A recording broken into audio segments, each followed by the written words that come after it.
Hello everyone. तो जैसा कि हम लोग देख रहे थे BCS 053 का जून 2023 का सॉल्यूशन, आज हम लोग देखेंगे क्वेश्चन नंबर 5।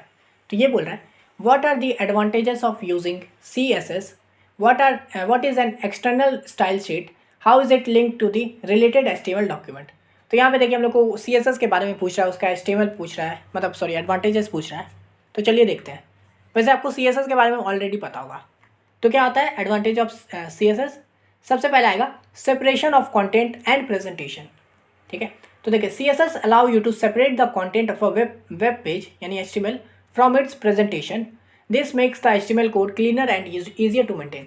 ठीक है, यानी कि जो हम लोग जो भी HTML कोड लिखते हैं ना, HTML कोड लिखे वो तो बेसिक आपको दिख रहा है। तो उसी को जब हम लोग स्टाइल करना चाहते हैं, मान लीजिए कलर चेंज करना चाहते हैं, बॉक्स बनाना चाहते हैं, तो वो सब काम जो होता है वो हम लोग का CSS के जरिए होता है। ठीक है, तो इसमें सबसे इसका होता है कि पहले ये हम लोग को सेपरेट कर देता है कंटेंट को। ठीक है, यानी कि जो कंटेंट है, मेन कोड है, जो बेसिक स्ट्रक्चर है, ढांचा है, वो हो गया HTML। हम लोग फिर स्टाइल जो भी करना है उसके अंदर जो भी चेंजेस करना चाहते हैं, वो जो CSS वाला पार्ट है उसको हम लोग अलग से अलग फाइल में बना के लिख सकते हैं। ठीक है, तो वो होता है हम लोग का सेपरेशन के लिए। तो वही होता है allow you to separate the content of web page, यानी कि वेब पेज का जो कंटेंट है और उसका जो स्टाइल है उसको हम लोग अलग अलग कर सकते हैं। This make the HTML code cleaner and easier to maintain. इससे क्या आता है, जो HTML कोड है यानी जो बेसिक स्ट्रक्चर है, ढांचा है, उसको मेंटेन करना सही रहता है। ठीक है, उसके बाद आता है consistency. By using CSS you can ensure a consistent look and feel across multiple web pages. Changes made to the CSS file are automatically applied to all pages that use the same style set. तो इससे क्या होता है कि consistent भी रहता है, यानी कि हम लोग जो CSS फाइल में जो भी चेंजेस करेंगे, ठीक है, जो भी मान लीजिए किसी आईडी में जो भी चेंजेस करेंगे किसी आईडी से रिलेटेड, तो वो आपके उस पेज पे जहाँ जहाँ वो आईडी यूज़ हो रहा है उन सब पे लगातार मतलब सेम टाइम पे चेंज कर देगा। ठीक है, तो इससे क्या होता है कि कंसिस्टेंट रहता है, हम लोगों को हर अलग अलग चीज़ के लिए अलग अलग करने की ज़रूरत नहीं पड़ती है। ठीक है, consistent look and feel across multiple web pages. ठीक है, feel across changes made to the CSS file automatically apply to all pages use the same style set, यानी कि जो भी स्टाइल शीट ये मतलब जो भी CSS जो भी पेज ये वाला स्टाइल शीट को फॉलो कर रहा है वो उस पर अप्लाई हो जाएगा। ठीक है, उसके बाद आता है इम्प्रूव्ड लोडिंग स्पीड। तो CSS reduce the amount of code in your HTML files which can lead to faster loading time. Browsers also cache CSS files so they only need to download once. ठीक है, तो इससे क्या होता है कि हम लोग का लोडिंग स्पीड भी बन जाता है, यानी कि जो हम लोग वेबसाइट बना रहे हैं उसका HTML का पार्ट तो HTML में लिखेंगे, और आपको पता है हम लोग रन एक्चुअली HTML को ही करते हैं। ठीक है, तो अगर हम लोग CS को अलग अलग मतलब CSS को अलग फाइल में लिखेंगे तो इससे क्या होगा कि हम लोगों का HTML वाला में सिर्फ HTML वाला पार्ट रहेगा। तो इससे क्या होगा, जैसे हम लोग उसको रन करेंगे तो वो जल्दी रन होगा, और फिर क्या है CSS वाला जो फाइल है वो HTML के अंदर ही कॉल हो जाएगा। तो इससे क्या होगा कि बस एक बार हम लोगों को CSS वाला फाइल को डाउनलोड करना पड़ेगा ब्राउज़र को, बाकी फिर वो आराम से एक्सेस कर पाएगा। तो इससे क्या होगा, स्पीड बढ़ जाएगा। मैंने वही चीज़ को यहाँ पर लिखा हुआ है, समझे। उसके बाद आता है एक्सेसिबिलिटी। तो CSS can improve the accessibility of web pages by allowing for flexible layouts and the use of media queries to create responsive design that work on various devices and screen size। तो ये क्या होता है, accessible भी होता है, यानी कि हम लोग इसको इम्प्रूव कर सकते हैं वेब पेज को बनाए flexible layout and use of media queries to create responsive. तो वही कि हम लोग CSS का यूज़ करके अपना HTML पेज को रिस्पॉन्सिव बना सकते हैं, है ना, अलग अलग मीडिया क्वेरी को यूज़ करवा सकते हैं। रिस्पॉन्सिव मतलब मैं उसको लैपटॉप पे खोलूँ तो भी अच्छा वेबसाइट दिखे, फ़ोन पे खोलूँ तो भी अच्छा दिखे, तो वो हो गया हम लोग रिस्पॉन्सिव बना सकते हैं। That work on various device and screen size. ठीक है, तो ये क्या हो गया, एक्सेसिबल भी होता है। फिर क्या है, रीयूजिबिलिटी। तो you can reuse the same CSS style across multiple HTML documents with save time and effects. तो इसको क्या है, हम लोग जो भी CSS का स्टाइल है, मान लीजिए बार बार अगर कोई पर्टिकुलर स्टाइल को हम लोग कॉपी करना चाहते हैं तो हम लोग वो भी कर सकते हैं। इससे क्या होगा कि हम लोग का टाइम बढ़ेगा, हम लोग कोड को रीयूज़ कर पाएंगे, तो इससे क्या मेहनत हम लोग का बचेगा, समझे। तो ये होता है reuse the same CSS style across multiple HTML document. मान लीजिए अलग अलग डॉक्यूमेंट पे मैं अगर कॉपी करना चाहता हूँ अपने एक स्टाइल को तो मैं कर सकता हूँ।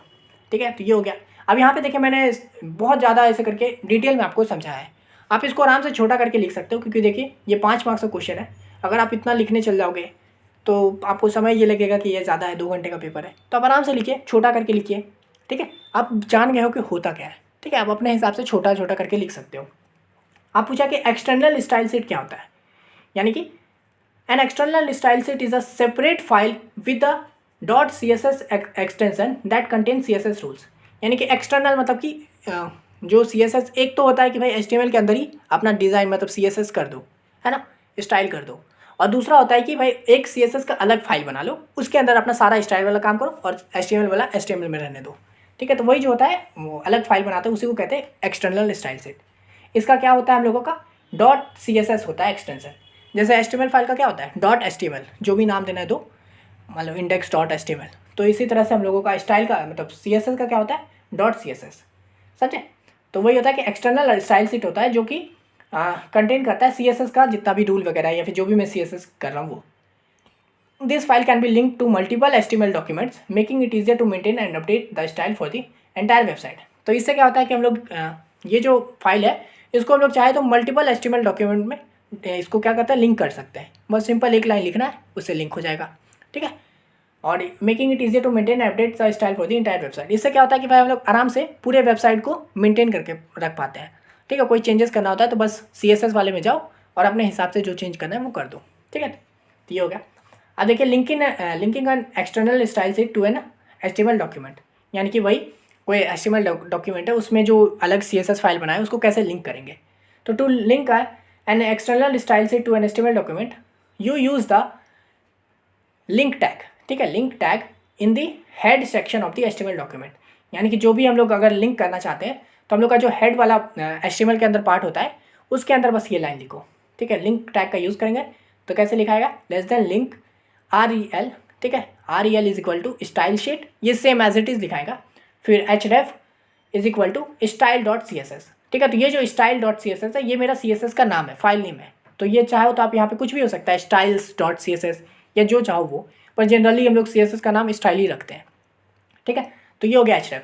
ये जो सेम है ये हम लोग का एज इट इज़ दिखाएगा link relation style set href। यहाँ पे बस हम लोग का जो हम लोगों ने स्टाइल मतलब CSS वाला फाइल बनाया उसका नाम दे देंगे।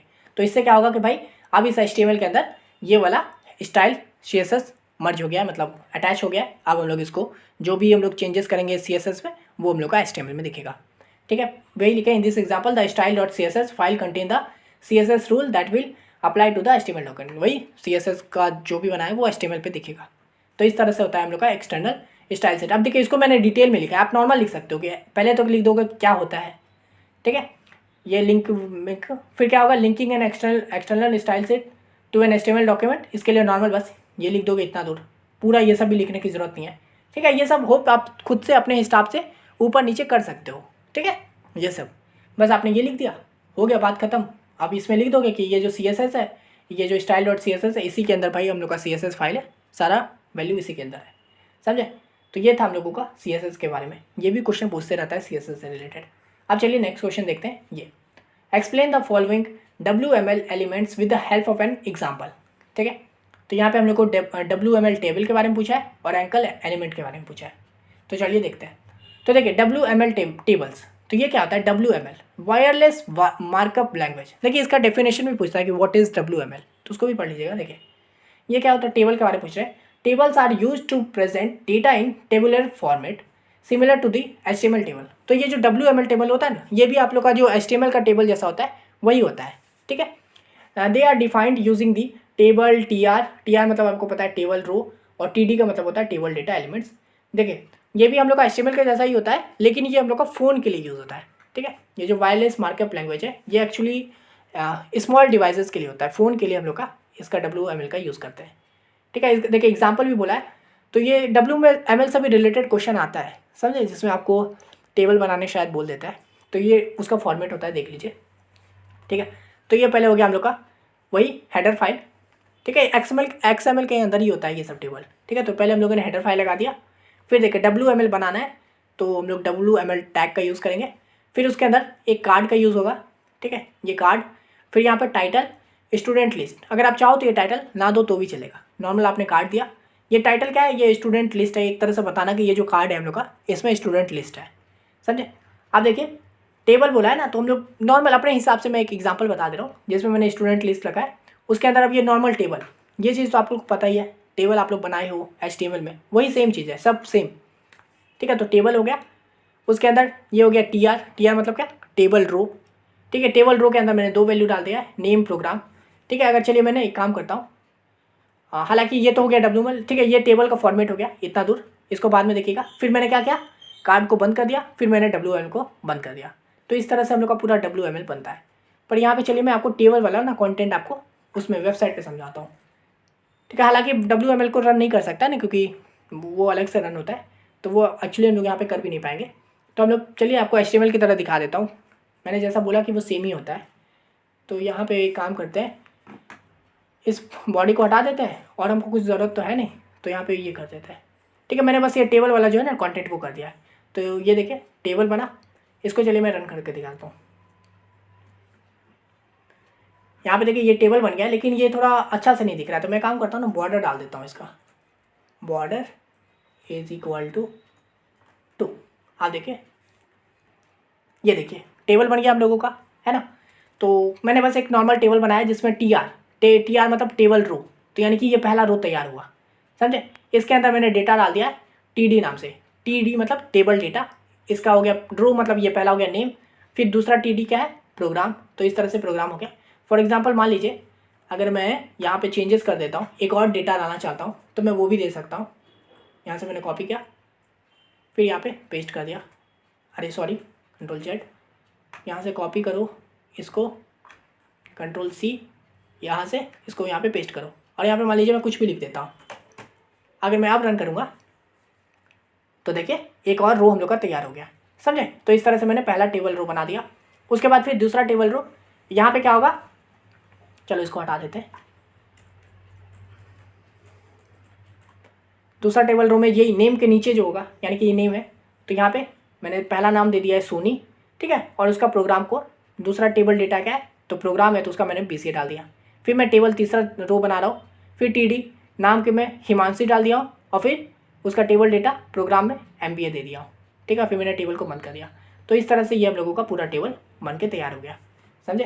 तो WML में टेबल इस तरह से बनता है, क्रिएशन ऐसे होता है। तो ये हो गया WML का एग्जाम्पल, छोटा सा एग्जाम्पल, नॉर्मल सा एग्जाम्पल। अब चलिए नेक्स्ट क्वेश्चन, ये एंकर के पूछा था, एंकर एलिमेंट क्या होता है।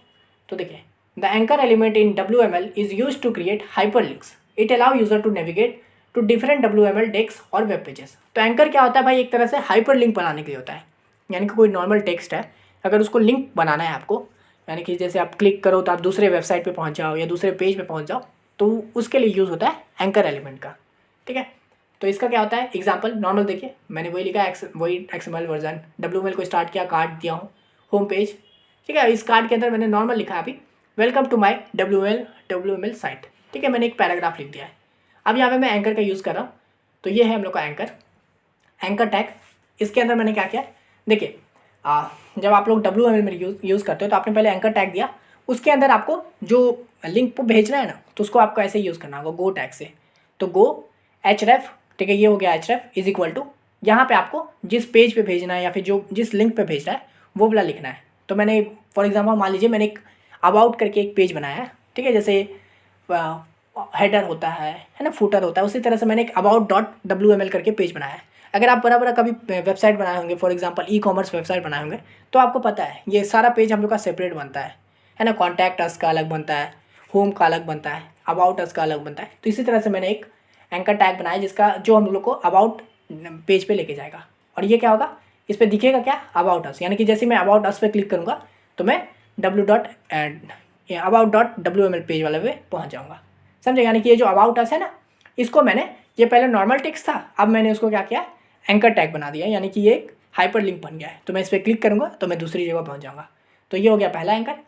एक और एंकर बना के दिखा देता हूँ। तो मैंने दूसरा एंकर बनाया है, फिर से वही गो href contact.wml, और इसमें क्या होगा, कॉन्टैक्ट अस। तो जैसे ही कोई कॉन्टैक्ट अस पे क्लिक करेगा तो ये वाले पेज पे पहुँच जाएगा। तो इस तरह से ये हो गया। फिर मैंने गो को बंद कर दिया, फिर मैंने एंकर को भी बंद कर दिया, और फिर यहाँ पे मेरा कार्ड बंद, WML बंद। तो इस तरह से ये हम लोग का पूरा कोड हो गया, समझे। आशा करते समझ में आ गया होगा, बहुत नॉर्मल सा चीज़ है। अगर आप चाहो तो इस एंकर को href को डायरेक्ट डाल सकते हो, यहाँ से पूरा हटा के नॉर्मल एंकर के आगे anchor href is equal to this and फिर अबाउट अस, समझे। तो वो भी कर सकते हो। तो इस वीडियो के लिए इतना ही। आशा करते हैं आपको ये वीडियो समझ में आ गया होगा। और हाँ, जैसा कि मैंने आपको पहले भी बोला है वीडियो में, अब तो ये प्लेलिस्ट भी ख़त्म हो गया है, तो आप डिस्क्रिप्शन में जो वीडियो है उसको ज़रूर देख लीजिएगा, ठीक है। तो देख लीजिएगा, और बाकी प्लेलिस्ट जो है उसको भी ज़रूर एक्सेस कीजिएगा। मैं और भी इसका BCS 53 का ले आऊँगा, तो चैनल पे बने रहिए, सब्सक्राइब करके रख लीजिएगा। और अगर आप 5th में हो तो बाकी सब्जेक्ट का भी देखिए, पीछे अगर कोई बैक लगा है सब्जेक्ट में तो उन सबको भी ज़रूर एक्सेस कर लीजिएगा, ठीक है। तो इस वीडियो के लिए इतना ही, मिलते हैं नेक्स्ट वीडियो में, तब तक के लिए धन्यवाद।